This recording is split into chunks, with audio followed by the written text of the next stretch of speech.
Hello friends, welcome to our own channel daily stock. तो आज हम आपको एल्प्स इंडस्ट्री पे शेयर एनालिसिस बताने वाले हैं और साथ ही में आपको ये भी बताएंगे कि आपको इस शेयर में निवेश करना चाहिए या नहीं करना चाहिए। आगे बढ़ने से पहले अगर आपने हमारे चैनल को सब्सक्राइब नहीं किया हो तो आप हमारे चैनल को सब्सक्राइब ज़रूर कर दीजिएगा, साथ ही में हिट द बेल आइकन। तो सबसे पहले हम आपको कंपनी के बारे में बताएंगे कि कंपनी क्या काम करती है, उसके कॉम्पिटिटर्स कौन कौन हैं, शेयर प्राइस चार्ट बताएंगे, शेयर होल्डिंग पैटर्न बताएंगे एंड क्वार्टरली रिजल्ट का एनालिसिस करेंगे। So let's begin. Alps industry engaged a textile business में, जहाँ पे ये जो डायरेक्ट जो प्रोडक्ट सेल करते हैं, मतलब डायरेक्ट जो मटेरियल सेल करते हैं वो भी बनाते हैं, यार्न भी बनाते हैं और साथ ही में जो आर्किटेक्चर प्रोडक्ट्स होते हैं वो भी बनाते हैं, जैसे कि डिज़ाइन वगैरह हो गई वो सारी चीज़। अगर मार्केट कैप देखेंगे तो 21.2 करोड़ का, तो काफ़ी छोटी कंपनी है, एक स्मॉल कैप कंपनी है जिसका करंट प्राइस सिर्फ 5.42 रुपीज़ का है। स्टॉक प्राइस टू अर्निंग नहीं दिया हुआ है, बुक वैल्यू भी नेगेटिव में है, लॉस मेकिंग कंपनी है। आरओसी कंपनी का नेगेटिव में है -19.1 और आरओई यहाँ पर कंपनी का नहीं दिया हुआ है, क्योंकि ये कंपनी काफ़ी टाइम से लॉस भी कर रही है और उस वजह से जो आरओसी है, जो कैपिटल पे रिटर्न्स होते हैं वो भी काफ़ी नेगेटिव में जा रहे हैं। अगर आप देखेंगे इसका हाई है 5.84, तो अपने हाई से बहुत ही ज़्यादा पास में है और लो है इसका 1.40 रुपीज़।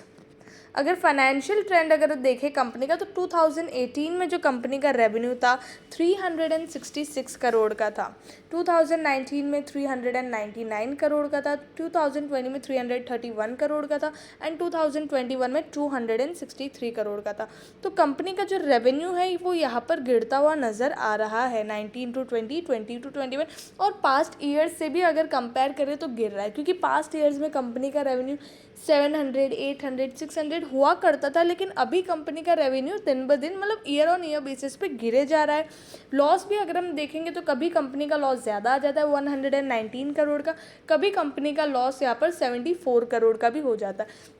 तो यहाँ पर कंपनी के एक्सपेंस के ऊपर डिपेंड करता है कि कभी कंपनी थोड़ा ज़्यादा एक्सपेंस कर रही है या फिर दूसरी चीज़ें ला रही है, तो उसके हिसाब से कंपनी का प्रोडक्ट फेल हो जाता है, तो कंपनी के एक्सपेंस यहाँ पर बढ़ जाते हैं, लेकिन रेवेन्यू तो ईयर ऑन ईयर बेसिस पे कम हो रहा है। 2020 का हम ज़्यादा मार्क नहीं करेंगे, क्योंकि टेक्सटाइल सेक्टर 2021 में, मतलब बहुत सारे सेक्टर्स जो अफेक्ट हुए थे कोरोना की वजह से, उसमें से एक टेक्सटाइल सेक्टर भी है जो अफेक्ट हुआ था। लेकिन अब हम देखेंगे तो जून 2021 में कंपनी ने कैसे परफॉर्म किया। 76 करोड़ जून 2020 में 26 करोड़ था, सितंबर में 93 करोड़ था, सितंबर में 78 करोड़ था और दिसंबर में 84 करोड़ था। तो अगर हम पास्ट से भी कंपेयर करें तो कंपनी यहाँ पर अभी थोड़ा बहुत अच्छा करते हुए नज़र आ रही है, बट स्टिल कंपनी अभी भी लॉस में है। जैसे कि अगर हम देखेंगे तो यहाँ पर कंपनी 46 करोड़ के लॉस में है अभी भी कंपनी।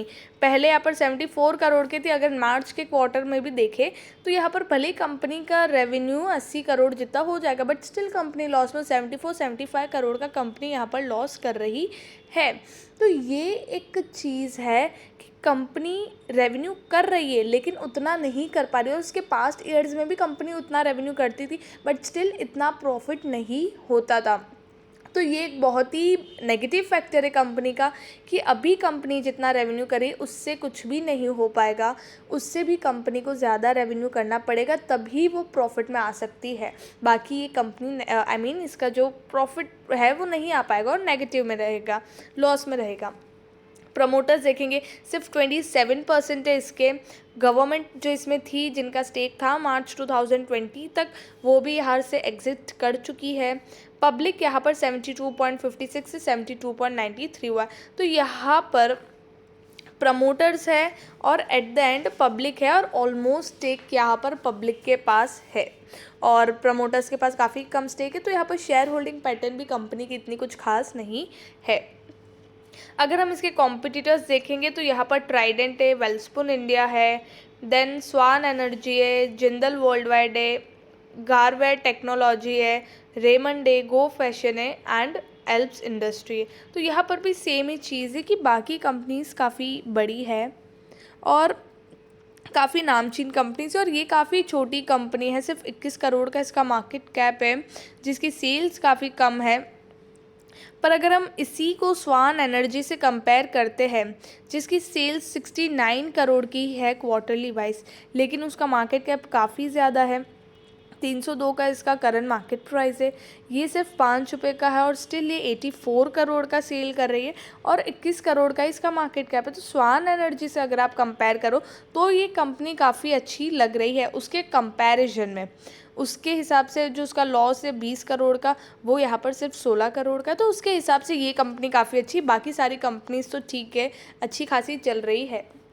5 ईयर हाई देखेंगे तो 8.70 है, करंटली 5.55 पे है, और आज ये अपर सर्किट पे था। तो जैसे कि ये पिछले 1 महीने से अपर सर्किट मार रहा है, अच्छा खासा लोगों को रिटर्न भी मिला है, तो यहाँ पर अगर जो छोटे इन्वेस्टर्स है उनके लिए भी कोई दिक्कत वाली बात नहीं है, वो भी प्रॉफिट में ही होंगे, क्योंकि अच्छा खासा बहुत लोगों ने स्टेक लिया होगा। तो 5 ईयर हाई भी ज़्यादा दूर नहीं है, अगर उन्होंने हाई पे भी लिया होगा तो भी काफ़ी मतलब 8.70 5.55, तो ज़्यादा कोई नुकसान वाली बात भी नहीं है। तो अगर आपको ट्रेडिंग पर्सपेक्टिव से अगर आपको देखना है तो देख सकते हो। बाकी अगर आपको फंडामेंटल्स के साथ कोई शेयर को लेना है तो ये वो शेयर नहीं है। फंडामेंटल्स के साथ अगर आप निवेश करते हो तो आपको टोटली इसे अवॉइड करना चाहिए, क्योंकि ये ऐसे शेयर्स होते हैं जहाँ पर आपको प्रॉफिट दिखता है, आपको लगता है कि अपर सर्किट मारा आपको प्रॉफिट हो जाएगा, लेकिन कब टेबल टर्न हो जाता है, कब ये शेयर नीचे गिरने लगता है, आप यहाँ पर सेल भी नहीं कर सकते हो। तो उस हिसाब से ही आप देख के ऐसी कंपनीज़ में निवेश करिएगा। आई होप आपको एल्प्स इंडस्ट्री के बारे में सब कुछ समझ में आ गया होगा। अगर आपको वीडियो अच्छा लगा है please like and share and subscribe our channel. Thank you.